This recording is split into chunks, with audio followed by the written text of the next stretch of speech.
राधे राधे, हरे कृष्णा। आप सबको सोमवती अमावस्या की हार्दिक शुभकामनाएं। सोमवती अमावस्या की बहुत ही सरल पूजा विधि आज मैं आपको बताऊंगी। सोमवती अमावस्या की पूजा हर सुहागिन स्त्री को करने के लिए बहुत शुभ माना जाता है। सोमवती अमावस्या की पूजा वैसे तो पीपल के वृक्ष में के नीचे किया जाता है, लेकिन यदि अगर ये संभव ना हो तो आप अपने घर में ही बहुत ही आसान तरीके से, बहुत ही आसान विधि से तुलसी माता के समक्ष आप सोमवती अमावस्या की पूजा विधि संपन्न कर सकते हैं और माता रानी से सदा सौभाग्यवती रहने का आशीर्वाद प्राप्त कर सकते हैं। तो चलिए, क्या है सरल विधि, हम वीडियो को आगे बढ़ाते हैं। अमावस्या का दिन तो वैसे ही बहुत शुभ माना जाता है, और वो भी अगर सोमवार के दिन पड़ जाता है तो उसे सोमवती अमावस्या कहा जाता है। सोमवती अमावस्या के दिन पीपल के वृक्ष की पूजा करके उसकी 108 परिक्रमा लगाई जाती है। लेकिन किसी कारणवश यदि पीपल के वृक्ष के पास पूजा नहीं हो पा रही है तो आप बहुत ही नियम से और सरल तरीके से घर में ही तुलसी माता के पौधे में ये पूजा संपन्न कर सकते हैं और आपको वही पुण्य लाभ प्राप्त होगा। इस पूजा में सूर्योदय से पहले ही सोमवती अमावस्या के दिन पूजा की जाती है, और जब तक पूजा न किए रहे हो तब तक कुछ भी अन्न जल ग्रहण नहीं किया जाता है। पूजा करने के बाद ही आप कुछ भी ग्रहण कर सकते हैं। चलिए पूजा को शुरू करते हैं। सबसे पहले पूजा में क्या क्या सामग्री लगती है उसको हम इकट्ठा कर लेंगे। श्रृंगार सामग्री, माता के लिए चुन्नी, और जो पूजा की सामग्री होगी उसको हम ले लेंगे। सबसे पहले जैसे पीपल वृक्ष में हम धोबी धोबिन का आकृति हल्दी से बनाते हैं, उस तरह से बना लेंगे। पूजा का प्रोसेस वही रहेगा, बस यही है कि पीपल के वृक्ष में न करके हम तुलसी माता के समक्ष ये पूजा कर रहे हैं, उतना ही लाभ प्राप्त होगा। क्योंकि कहा जाता है कि पीपल के वृक्ष में साक्षात भगवान विष्णु का वास होता है, तो माता तुलसी में भी साक्षात माँ लक्ष्मी, विष्णु प्रिया है माँ तुलसी, तो उतना ही फल प्राप्त होगा तुलसी माता की पौधे में सोमवती अमावस्या की पूजा करने में। इस तरह से हम शुभ चिन्हों को बना लेंगे, स्वास्तिक बना लेंगे, धोबी धोबिन बना लेंगे। देखिए इस तरह से अच्छे से गमले को साफ कर लेंगे। तुलसी माता का ये पौधा मेरा अभी नया है। ऐसे गमले को हल्दी, कुमकुम, अक्षत से इस तरह से तिलक लगा देंगे। जैसे हम पीपल के वृक्ष में तिलक लगाते हैं उसी तरह से यहाँ पे भी तिलक लगाएंगे हल्दी अक्षत से। देखिए इस तरह से तिलक लगाने के बाद पहले गणेश जी की पूजा करेंगे, इसके बाद रोली से तिलक लगाएंगे।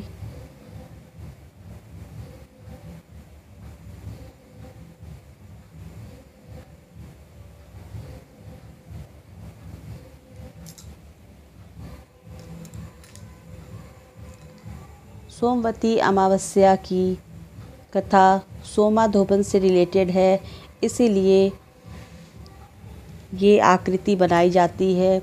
तो पहले आकृति बना के, वस्त्र वगैरह पहना के और अच्छे से उनको सजा लिया जाता है, फिर पूजा शुरू करनी चाहिए।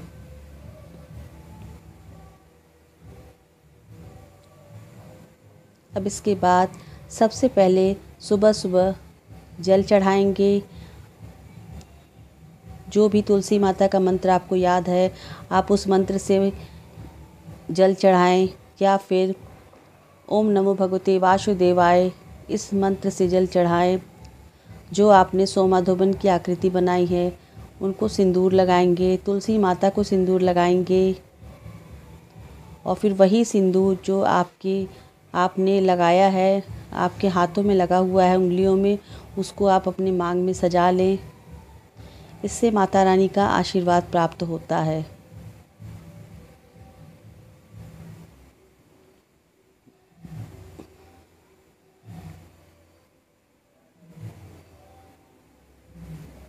रोली, अक्षत, कुमकुम, सिंदूर, फूल, तुलसी मैया को चुन्नी, पुष्पमाला, ये सब अच्छे से पहना देंगे, फूल चढ़ा देंगे।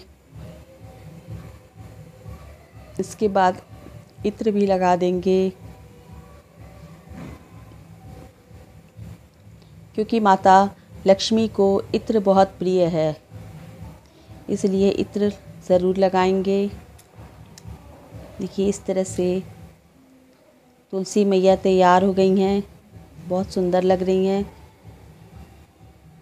घर के आंगन में सजी संवरी माता तुलसी शुभता का आशीर्वाद देती हैं और सुख समृद्धि से भरा भरा सा घर परिवार लगता है। तुलसी का पौधा घर में हरा भरा संपन्नता का निशानी होता है। अब तुलसी माता का श्रृंगार कर देंगे। आज के दिन बिंदी लगा देंगे, मेहंदी लगा देंगे, आलता लगा देंगे, नेल पॉलिश लगा देंगे, चूड़ियाँ पहना देंगे। जितनी भी श्रृंगार की सामग्री होती है ये सब माता रानी को आप चढ़ाएंगे। जो दान करने के लिए आपने श्रृंगार की सामग्री ली है वो आप दान करेंगे, उसको आप इस्तेमाल नहीं करेंगे।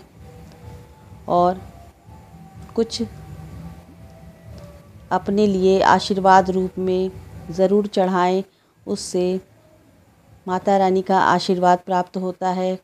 उसे पहनने से फल चढ़ा देंगे, मीठा चढ़ा देंगे, धूप दीप नैवेद्य भोग आदि से तुलसी मैया की पूजा कर लेंगे अच्छे से।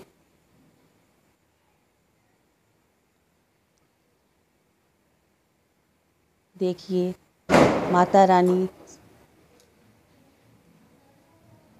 सज के तैयार हो गई हैं तुलसी मैया। अब धूप दीप दिखा देंगे पहले।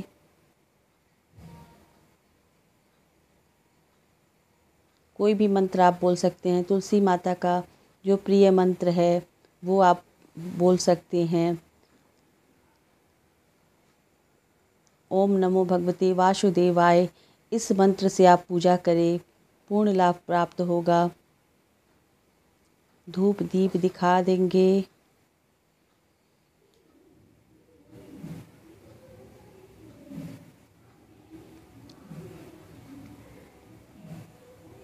दक्षिणा समर्पित कर देंगे। सोमवती अमावस्या का जो भी चढ़ाया हुआ सामान होता है, यदि आपके घर के आसपास धोबी रहते हों तो उनको देना बहुत ही शुभ माना जाता है।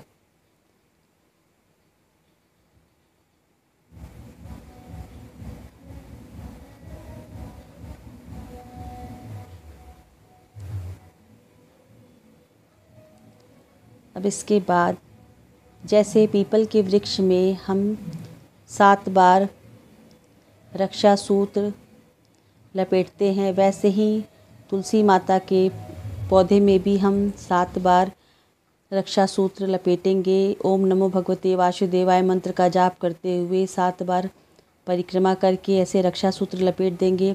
उसके बाद देखिए ये बादाम से हम तुलसी माता का 108 फेरी लगाएंगे।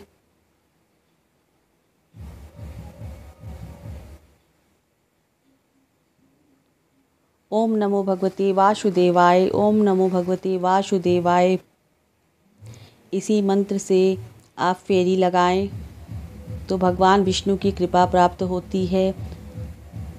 और जहाँ भगवान विष्णु की कृपा प्राप्त होती है वहाँ पे साक्षात माता लक्ष्मी विष्णु प्रिया का वास होता है। इस तरह से आप बहुत ही सरल विधि से घर पे सोमवती अमावस्या की पूजा करें। फेरी लगाने के बाद आरती उतार लें और जो चढ़ाया हुआ सामान है उसको आप चाहे तो इसके साथ कुछ आप अन्न का भी दान कर दें।